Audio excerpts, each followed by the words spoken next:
মাও মেয়েকে হত্যা মামলায় প্রধান আসামি তেজু গ্রেফতার। দক্ষিণ চট্টগ্রামে আনোয়ারা উপজেলায় চাঞ্চল্যকর মাও মেয়েকে হত্যার ঘটনায় প্রধান অভিযুক্ত রিমন বড়ুয়া উর্ফে তেজু বড়ুয়াকে গ্রেফতার করেছে পুলিশ।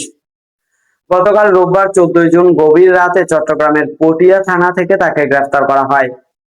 বিষয়টি নিশ্চিত করেছেন চট্টগ্রামের অতিরিক্ত পুলিশ সুপার মোহাম্মদ রাসেল। জানান, আনোয়ারা থানার চেনামতি এলাকায় সংঘটিত আলোচিত এই দুই হত্যাকাণ্ডের মামলায় প্রধান আসামি রিমন বড়ুয়া উর্ফে তেজু বড়ুয়াকে গ্রেফতার করা হয়েছে। এর আগে গত 13 জুন রাত 1:30টার দিকে আনোয়ারা উপজেলার পরুইকুড়া ইউনিয়নের চেনমতি বড়ুয়াপাড়া এলাকায় ঘটনাটি ঘটে।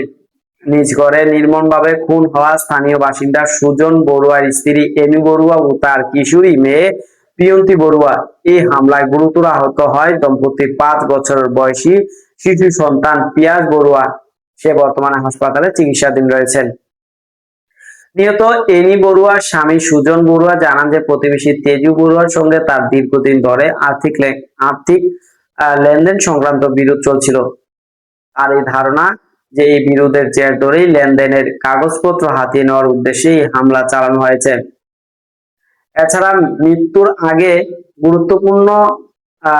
গুরুত্বপূর্ণ আহত অবস্থায় এনি বড়ুয়া আক্রমণকারীদের বিষয়ে তেজি বড়ুয়ার নাম উল্লেখ করে গিয়েছিলেন বলেও পরিবারের পক্ষ থেকে দাবি জানানো হয়।